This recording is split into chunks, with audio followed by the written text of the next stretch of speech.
Hey there guys, welcome back to another sports stuff video. Today we're going to be talking about Knicks picks for the week for week 5. So if you guys do enjoy, please remember to like, comment, subscribe, hit the notification bell to be notified of when I post next. Let's get into week 5, predicting the NFL season. So as you can see, week 4, I did not make a video. It was work, right? Work was just really crazy last week. So I did skip week 4, but week 5 is here. Lots still going on. 2 or 3 undefeated teams in the NFL. Lots of 3-1 teams. I think there's only one 0-4 team. That's the Jacksonville Jaguars. So let's get into this video and really talk about what we can really see this weekend. Is there still gonna be an undefeated team after the season? Is there still gonna be a winless team after the season? Could divisions completely change? Let's see. So Bills at Texans. This could be a really good game, man. I'm gonna go the Buffalo Bills though. This Bills offense has been on fire. There's no one person to really praise, I guess, outside of Josh Allen. And you guys know I was very critical of Josh Allen last year. He was being put in top 5 talks. I'm like, he's not playing like a top 5 quarterback. So right now, I think Josh Allen is absolutely playing like a top 5 quarterback. The difference between him last year and this year, I think he just freedom, right? Freedom to throw the ball who you want to, run the ball if you want to. James Cook is cooking. Offensive line's playing well. Weapons are catching the ball and making plays. So I'm gonna go with the Buffalo Bills. The Houston Texans, they're not bad. It's not gonna be like a blowout. It's gonna be a very close game. But I think the Houston Texans, they've been winning a lot of these games by the skin of their teeth. Whether their offense isn't playing well, their defense plays well. The defense doesn't play well, their offense plays well. They're never a cohesive unit on both sides that is dominate a game yet this year. And I think the Buffalo Bills are a team that you need to dominate both sides of the ball to beat, especially at this point in the season when their offense is clicking on all heels. Their defense is being very good. I think it's something that the Houston Texans are going to lose this game. This may be the kickstart they need to pick the season back up and get both sides of the ball on the same field, right, on the same level. Next, we have Colts at Jaguars. I would like to think that the Colts do win this game, but I think there's a very high chance the Jaguars do win their first game of the season. If they're going to do it, it has to be against, this week right now. I think it's the best chance until a couple weeks from now. This is also coaching for Doug Peterson's job, right? Whether it's his fault, the defense, doesn't matter. You're the head coach. If you start 0-5, you're going to get fired, right? The Colts, they play very inconsistently. As an Anthony Richardson dynasty owner, he plays inconsistently. 1 minute he throws a 65-yard touchdown. The next minute it's a turnover. Obviously, Anthony Richardson is injured, so it's a little more stableness to the offense. Joe Flacco, big DE Joe Flacco from last year is still alive and well. Definitely to be a lot of points, but I think that it's gonna be just enough for the Jaguars. Of we can't start 0-5. If we start 0-5, we know Doug's getting fired, right? Like, it's a very low chance that if they start 0-5, Doug Peterson finishes the season as their head coach. And I just don't see the Jaguars players giving up on Doug Peterson, right? I think they like him. I think it's a very well-oiled machine that they want to get back into. Last year, the first 10, 11 weeks of the season was very good for them. Fell off of the second half. Had not kickstarted back up in the beginning of the year. I'm a little worried about the Jaguars, but I think this could be the game where they get back on track. The Colts, they do go down to 2-3, but it's still not out of the division because I have the Texans losing. So you're not out of the division race. It doesn't impact anything outside of the Jaguars no longer being winless. I do think that's where the streak ends. Next, we have Ravens at Bengals. I am going to go the Baltimore Ravens. I just think straight up, they're the better team than the Bengals right now. I think the Bengals could definitely win this, but if I'm putting money on it, I'm picking the Ravens. Their run game is dominant. The Bengals defense is overrated this year. All the guys that they've had the last couple of years are towards the ends of their peaks, right? Trey Hendrickson's not as good as this year. Sam Hubbard is not as good as he was last year. Jermaine Pratt and Logan Wilson are both having rough starts this season. Their secondary outside of Cam Taylor-Britt is really struggling. I think the Baltimore Ravens, they're hot right now. Their run game is elite. There's rumors that they might get Devontae Adams. If they can get Devontae Adams, that's a team that I think could immediately be a Super Bowl favorite. Right now, I think the Ravens, they had a really bad start to the season, but they're getting back on track. Like I said with the Jaguars, they had a bad start to the season. They need to get back on track. The Ravens are in the middle of getting back on track. They're already, they just won last week. I think that Raiders loss really awoken something in the Ravens. But I am going to go with the Ravens. I think it's very possible that the Bengals do win. But again, this is if I'm putting money on it. I'm putting money on the Baltimore Ravens. Next, we have the Dolphins at the Patriots. I am going to go the New England Patriots. The Dolphins, Tyler Huntley, I think that if they play to his strengths, he could win a game. But until Tua comes back, I don't see them winning a game, man. We've seen this offense without Tua. We need to give a lot more credit to Tua Tagovailoa than we do. This offense looks putrid without him. And I am worried about where the Dolphins are going to be at the end of the season. I hope they don't fire Mike McDaniel. I think he's still a really good coach. The issue is you're seeing him without Tua. He's not that good of a coach. He can't adjust his system to his quarterback. And if you're going to succeed when your quarterback is out, that's what you got to do. You know what I mean? That's what you got to do is you have to adjust your game plan to whoever is your quarterback, your signal caller. And McDaniel's not. He's still trying to run the exact same system. Devon Achane is not running up north and south. He's running east and west, trying to make room for a big play when the big play's already happening. The offensive line is not playing bad. Run north. Stop running east and west. And the Patriots, man, they're playing a lot better than a lot of people would have given them credit for. I had them as 3-13 going into the season.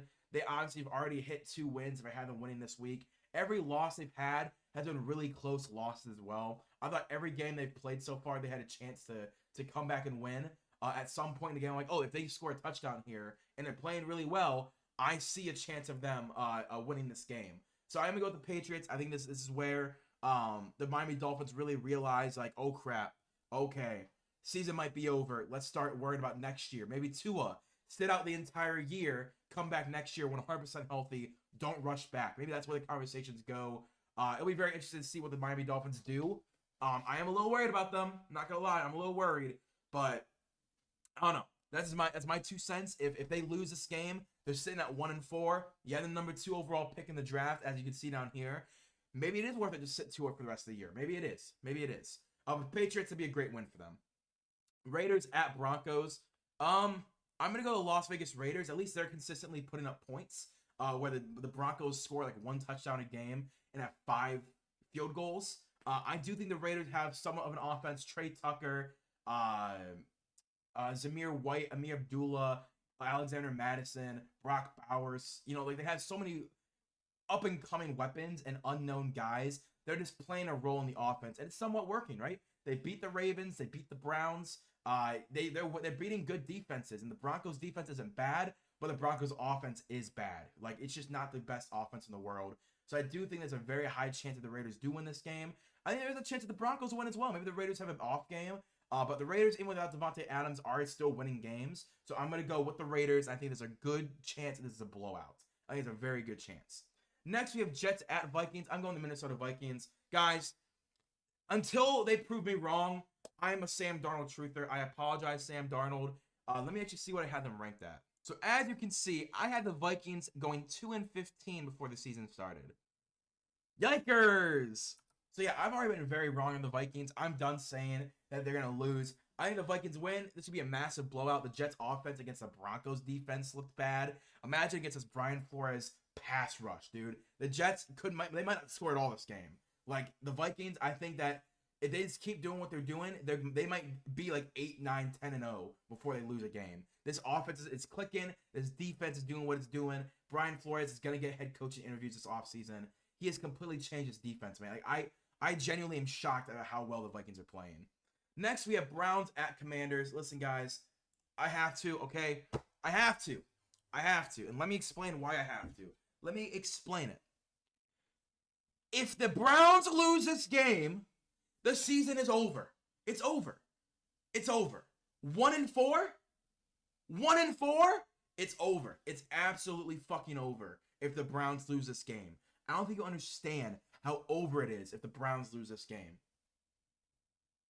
We cannot lose this game.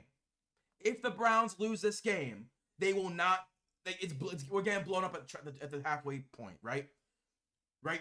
Like, that's the point where you play Jameis Winston. You say, okay, we're 1-4. Deshaun, you're sitting the bench. Let's see what Jameis Winston can give us. That's how bad it would be if we start 1-4. Nick Chubb is coming back. Mike Hall is playing. We have so many, like Jack Conklin and Jed Wills are coming back. If we start 1-4, rest them, sit them. We'll wait for next year. Just like with Tua. You start 1-4, sit them. Wait for them next year, right? The season's over. We're not winning the Super Bowl. The Commanders are very good. They're very good. But Jaden Daniels has not played a defense like the Cleveland Browns. He has not played a Myles Garrett. He has not played a Denzel Ward, who's #1 corner right now, by the way. #1 in PFF, #1 in pass breakups, #1 in player completion percentage allowed, #1 in least amount of targets allowed. He is #1 corner so far this year. This Grant Delpit, JOK run defense. Listen, man, the Commanders, their offense is good. I think this is the first time we're going to see a chink in the armor of Jaden Daniels' Rookie of the Year campaign. And I believe the Browns will win this game. I believe it. Put it in the words. I cannot wait for the Browns to win this Sunday. If they don't, you will not see me again for the rest of the year.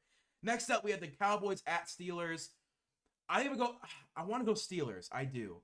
The issue is, I think the Cowboys defense is good enough against the run to stop Justin Fields' legs. And can Justin Fields really beat them through the air? I'm going to go Cowboys. I would lean Steelers if they... Man, it's hard. If the Steelers' offense for the first 4 weeks of the season, if they have, shown through the air they can win a game, I would go, okay, I think the Cowboys are very beatable. The thing is, I think the Cowboys' defense against the rush is just good enough to stop them, and Justin Fields hasn't beaten anyone through the air yet in the Steelers' offense. Their defense is good, but CeeDee Lamb is CeeDee Lamb. He's going to get 100 yards and a touchdown. So the question is, can the Cowboys' defense hold the run game? I'm going to say yes. Saints at Chiefs. Please, dear God, I'm going to go to Saints. The Chiefs have not been playing well. You just lost your wide receiver 1. Patrick Mahomes ended his season. The Saints, man, as I said before the season, I had them firing their head coach halfway through the year. I was wrong. First 2 weeks of the season, 45 points plus each game. Fell off a little bit the last couple of weeks, but I still think that the Saints offense can do what they got to do to win this game. Please, dear God, beat the Chiefs. Please beat the Chiefs. That's all I'm going to say. They lost a wide receiver 1. The guy that was really a true game breaker. I still think Xavier Worthy is very good. But I think the Saints have more weapons and they're using them better. That's all I'm going to say in a sentence. Tonight, Buccaneers versus Falcons. I'm going to go Tampa Bay. I think the Falcons can win. This is a game that can go either way. I think the Falcons have all the weapons, but they haven't been able to use the weapons correctly. Zach Robinson, don't know what you're doing as an offensive coordinator. Why is Tyler Algier on the field more than Bijan Robinson? Why is Kyle Pitts still not getting involved? Why is Drake London not getting the 7 targets a drive like he was during training camp? Why are we using Darnell Mooney more than your other 3 top 10 picks? The Buccaneers, everyone's getting the ball. Cade Otton, Rashad White, Bucky Irving, Chris Godwin, Jalen Thompson. Everyone is getting the ball in this Buccaneers offense. That's what Baker's always been good at, is spraying the ball around. And I think they're going to continue that. I'm going to go with the Buccaneers winning tonight. Panthers at Bears. Interesting, right? Caleb Williams. I'm going to go with the Bears. I think the Panthers have been winning the games that they've won. I mean, I say the one game, I guess. The one game that they won and the other game that they played in with Andy Dalton. The only reason they either won or got close to winning was because of their offense, not their defense. And Caleb Williams has looked better every single week, right? He looks more composed. He just feels like a better quarterback every week. This Bears defense, though, is very good. I'm going to go with the Bears. I would not be shocked if the Panthers win, though. But I'm going to go with the Bears. Cardinals at 49ers. You know how bad I want to choose the Cardinals. Do the 49ers for Deebo Samuel. Is Deebo Samuel still hurt? Injury.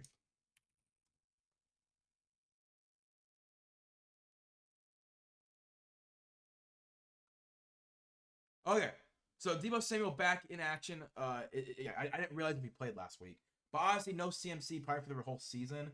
I want to say the Cardinals are gonna win this game, but I'm gonna go with the 49ers.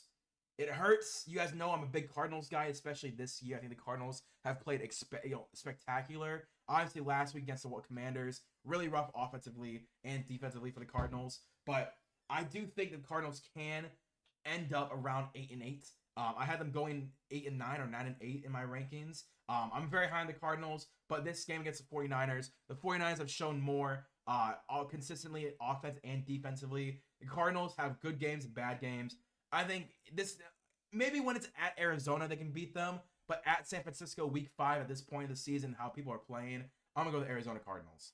Next, we have the Giants at Seahawks. I'm going Seahawks. Don't even worry about it. Giants, you're not winning this. Sorry, you're not winning it. The Seahawks are straight up going to dog walk you. This defense is demolishing people. They're gonna go 4-1. The Giants are gonna go 1-4. Seriously, Daniel Jones is gonna not play another game for the New York Giants. Throw Drew Lock in there, see what happens. But I'm gonna go the Seattle Seahawks. I'm being serious, guys. I'm so out on the Giants. I'm so out, and I'm so in on Mike McDaniel as a head coach. He was my favorite head coaching hire this offseason. I love his rover defense. I love how he's been using is it Devon Witherspoon is on the Seahawks. I love how he's using him. I love Byron Murphy, the rookie D tackle. I love what the Seahawks are doing. I love their offense. I'm going Seattle. Next, or finally, I guess we have the Packers at Rams. Is this what Jordan Love is playing? Jordan Love week 5. Is he playing? He's limited in practice. Okay. So if Jordan Love plays, I think the Packers could win. If he does not play, I think the Rams win. The Rams last week, we saw them honestly impressively win, right? It was an impressive win for the Los Angeles Rams. Jordan Whittington, you guys know I love Jordan Whittington. I have him on my dynasty bench as my taxi squad. I think Jordan Whittington's going to be a really good player. I wish I didn't put him on taxi, though, because, of course, the year that I finally get a Rams young wide receiver is the year that everyone gets hurt again, and he's now starting for them. So he's on my taxi squad, put up like 10 points last week. Big ups Jordan Whittington. But yeah, I think the Rams will be able to beat the Packers. I think the run game is just too good. Whether it's Kyron or Blake Corum, I think no matter what, this offense is going to click. We've seen with Tutu Atwell, Demarcus Robinson, and Jordan Whittington, this offense stay consistent. Defense is still really, really bad, to be honest with you. But the Packers offense is also pretty bad right now. I did pick up Dontavian Wicks. He was a guy last year I said could be a really good receiver for them. But yeah, this is gonna be my picks for the week. I got what home teams win? Jaguars, Patriots, Vikings, Bears, 49ers, Seahawks, and Rams. So basically almost the whole of the NFC. Team storylines going on. Jaguars end their losing streak. Patriots beat the Dolphins. They start 1-4. Vikings continue to be 5-0. I think they remain the only undefeated team in the league this week. Yep. Saints beat the Chiefs. Chiefs are no longer undefeated. Bears beat the Panthers, the team they traded for Caleb Williams. They end up they got Caleb Williams because of the Panthers. Awesome. 49ers. Where am I looking at? There you go. 49ers beat the Cardinals. You guys know I love the Cardinals. Yeah, I think there's going to be pretty solid picks for this week. And the draft order. Jags at 1, Dolphins at 2, Panthers at 3, Bengals at 4, Cardinals at 5, Browns at 8. Ugh, God, Browns, please start winning. Please start winning. But yeah, if you guys enjoy, please like, comment, subscribe. If you differ in the opinion of what you guys actually think, let me know. And I'll see you guys next week for next picks of the week, week 6. I'll see you guys later. Peace and bye.